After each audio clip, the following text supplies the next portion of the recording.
My name is Bibi and I'm 32. Let me start off this story time by saying I'm super grateful for this platform because what I'm about to share is something I've kept under wraps for way too long. You see, everything remains anonymous here and I need that because revealing this story might put me in some serious trouble.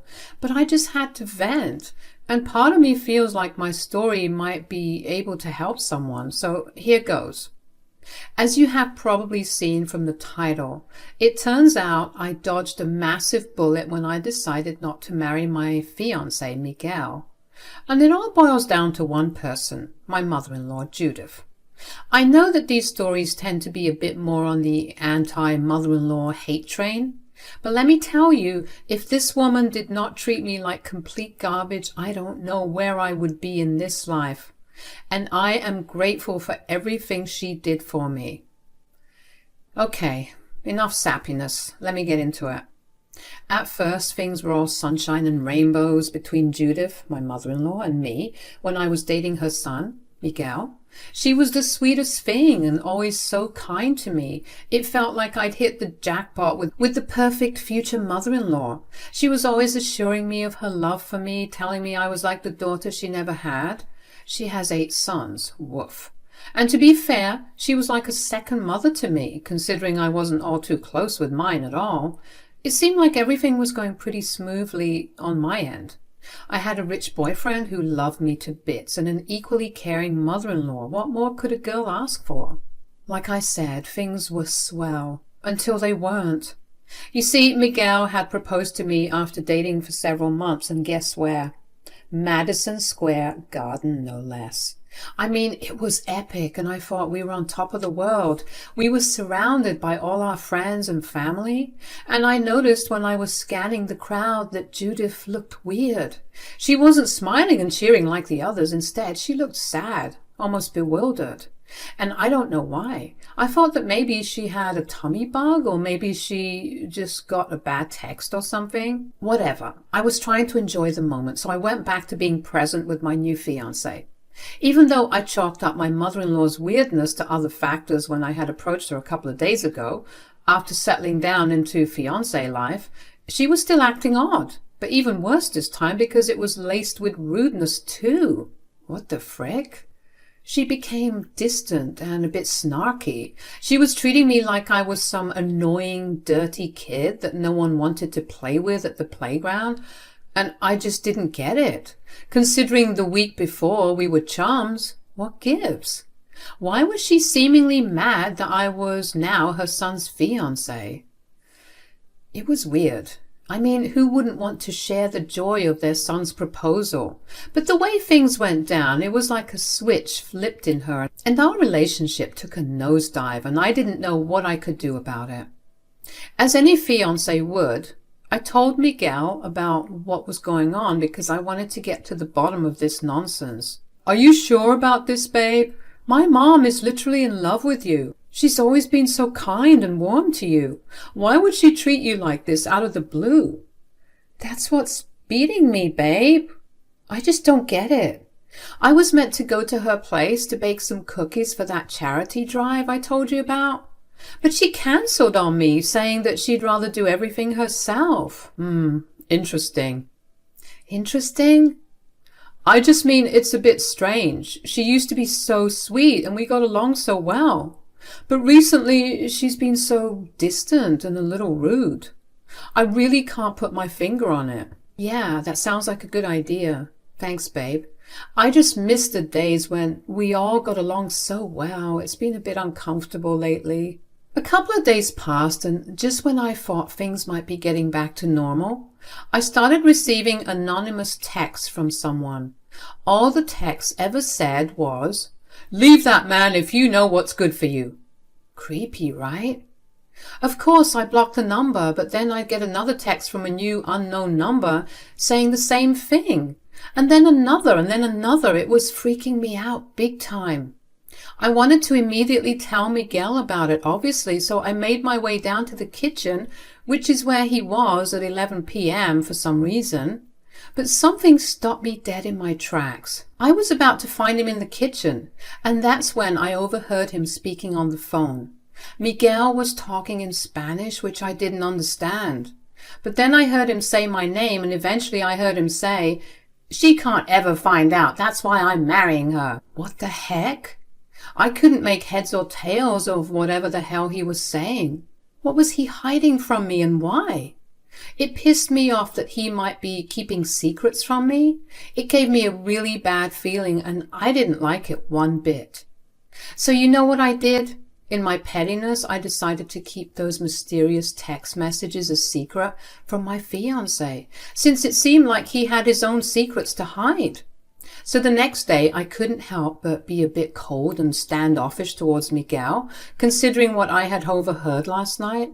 I was hoping he would notice my mood and decide to tell me whatever he was hiding.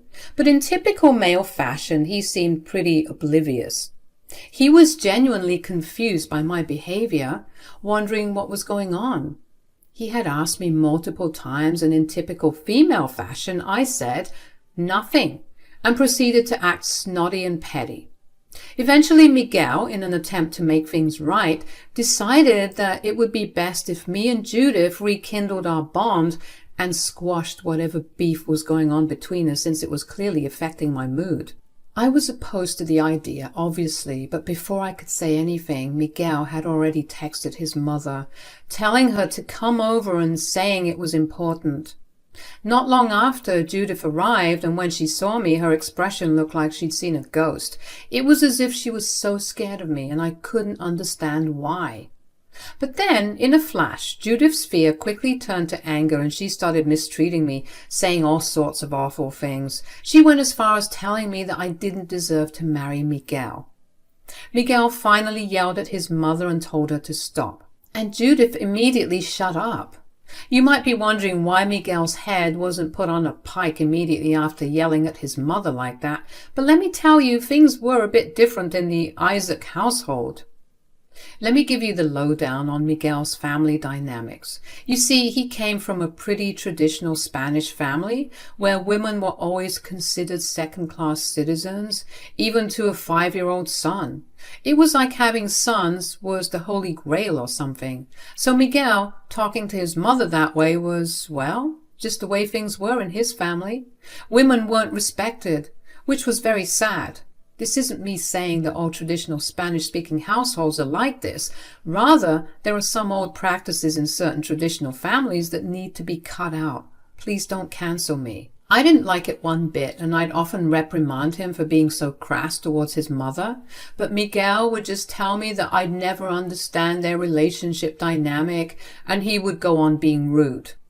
In instances like this, when Miguel would yell at Judith in front of me, I would always stand up for my mother-in-law.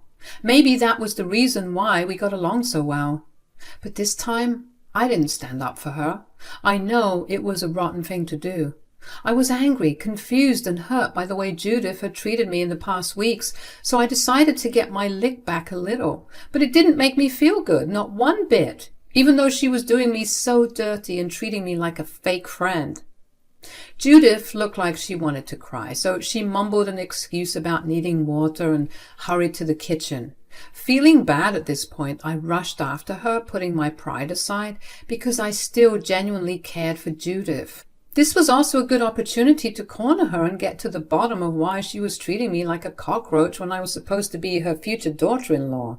"Judith, can we talk for a minute? Are you okay?" "Why are you here?" "I live here. Stop being so rude to me. What the hell is wrong with you?" "What do you want, child?" "I need to know why you've been treating me so rudely lately, and why you never congratulated me on the engagement. It's almost like you hate me now." "Oh, get over yourself, Bibi. I don't hate you. I just don't care for you. You're not important, and you're not good enough for my son. You should just leave while you still can." "I think there's something deeper going on. You used to like me, and now it's like you can't stand me. What did I do to you?" "I just don't like you anymore. You're just not a good person in my eyes." "That's BS, Judith. I demand the truth right now." At this point, Judith's mask was slipping and she was getting a bit frantic instead of looking and acting like Cruella de Vil. There was a silence, and then she whispered, You'd leave that man if you knew what was good for you. And that's when it clicked. Wait a minute, that sounds familiar. Those are the exact same anonymous texts I've been getting. It was you, Judith. Why would you do that? Do you know how scared I was? I don't know what's going on, but it's gone on far enough. Cut the crap. You what, Judith? Tell me, what the hell is all this for? Why are you treating me this way? I can't. Then Miguel's footsteps were getting closer to the kitchen, and we heard him say, "What's going on here?" I heard shouting, "Mom, I swear to God, if you can't control yourself, I'm going to have to ask you to leave." And just like that, Judith turned back to her mean self, yelling at me, calling me all sorts of names and bullying me. As Miguel promised, he escorted her outside the home, calling her an Uber to take her back to her apartment, and I was left there in the kitchen wondering if I was being punked. This family drama was getting more complicated by the second, and it didn't look like it was going to calm down anytime soon. I was scared of what that might have meant for my marriage. So the day of the wedding was quickly approaching, and Miguel, being a rich man who liked luxurious things, was showering me with gifts and buttering me up for the big day. I was still quite angry with him since he was clearly keeping a secret from me, but I didn't mind the gifts. In fact, I was starting to think that maybe the secret he was keeping from me was just a huge surprise he had in store for our wedding, and that I was being paranoid because his awful mother was treating me like crap. Judith was hounding me with texts. She'd continuously ask if the wedding was still on.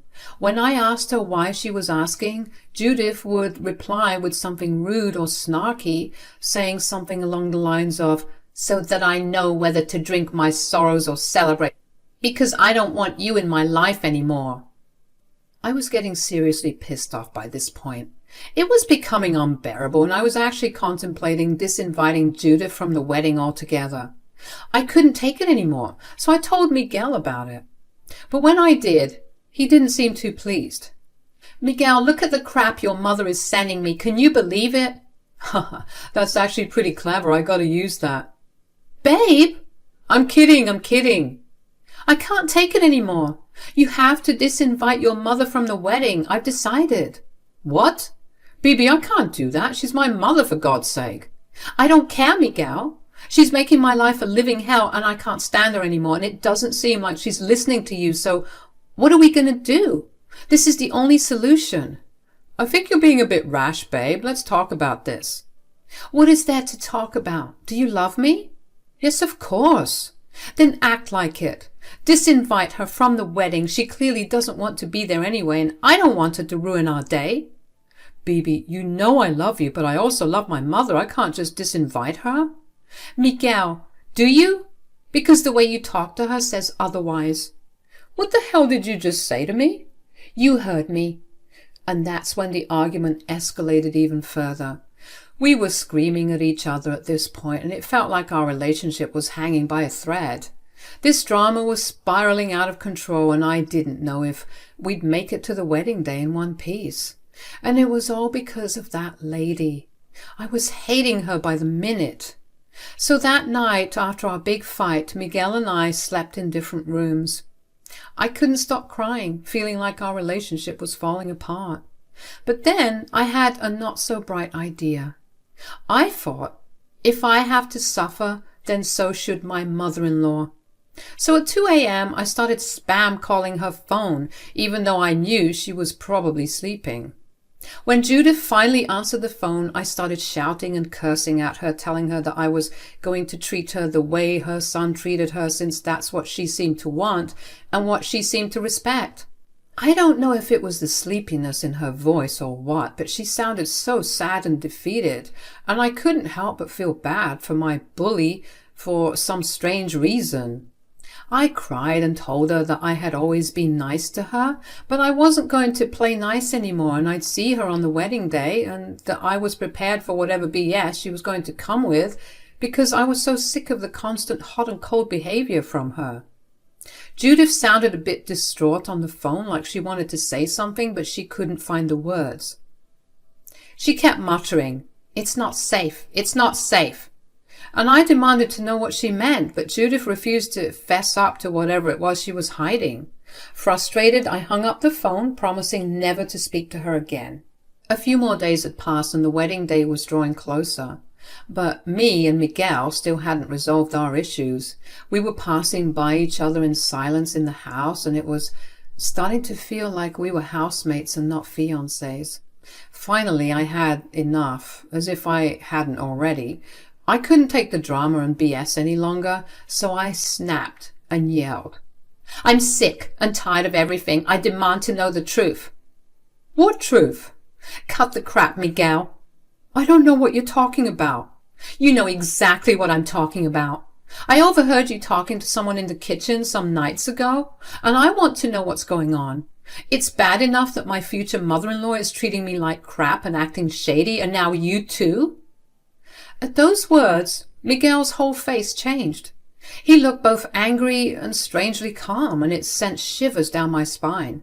I'd never seen anyone look so scary before. What's wrong? Miguel, now livid, accused me of eavesdropping on him and invading his privacy. Huh? I insisted how that wasn't fair, and he was deflecting, and I demanded to know the truth. But instead of revealing anything, Miguel just kept getting angrier, and he began breaking things in the house. And not just throwing things off the coffee table. He was smashing lamps against the wall, and the shards were scattered everywhere. I was so scared, you guys. I was stuck, frozen in place as I watched him destroy so many things in the house.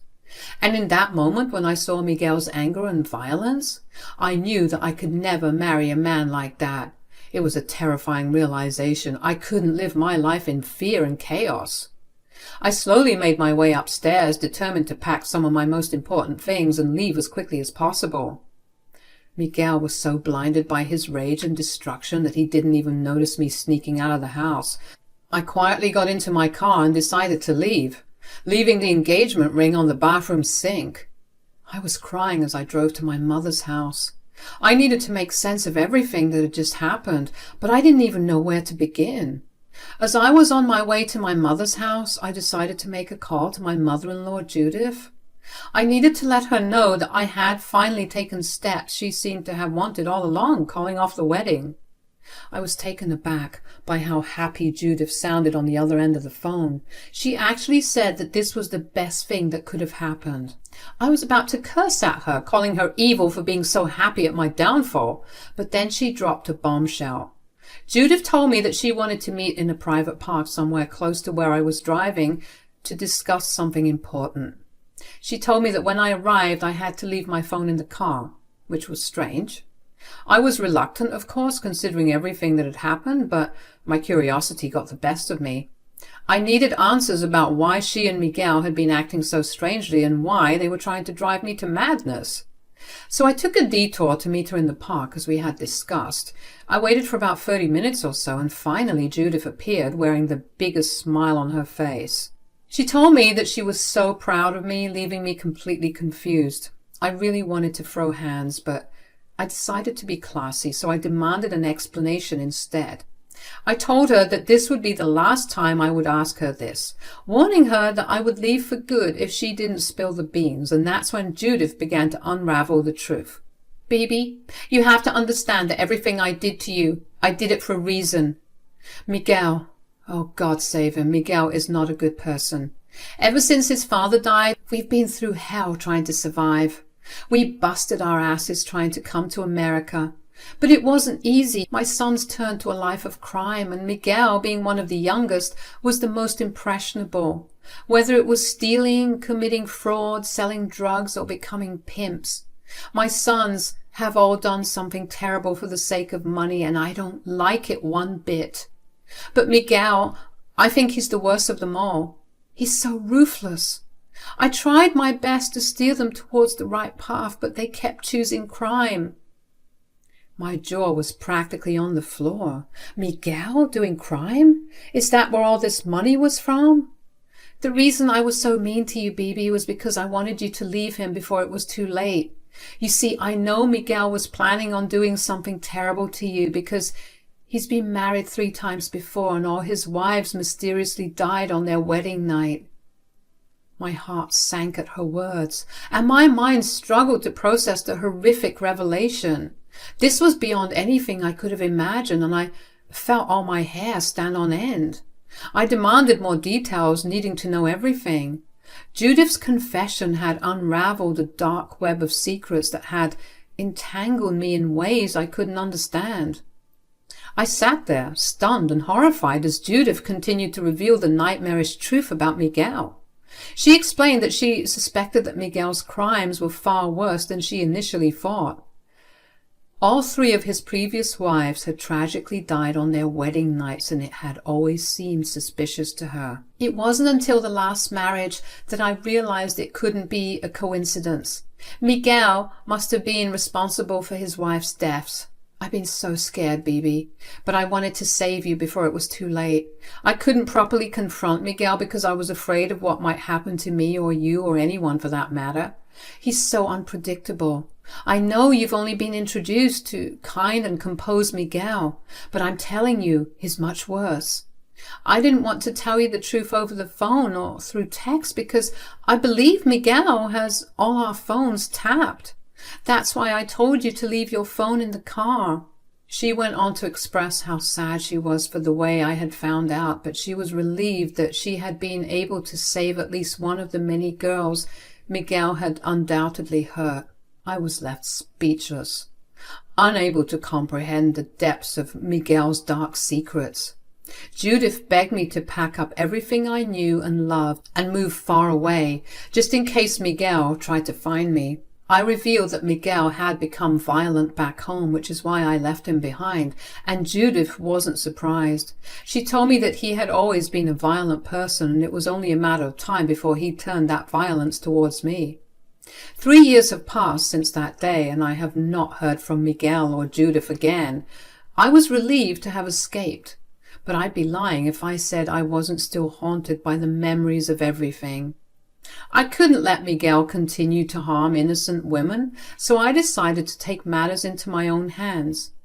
I penned several anonymous letters talking about his dark past and warning other women to stay away from a man who fits Miguel's description. The letter was posted in tabloids, newspapers, and on various online forums. My hope was that it would reach the eyes and ears of potential victims, preventing them from falling prey to his deceitful schemes.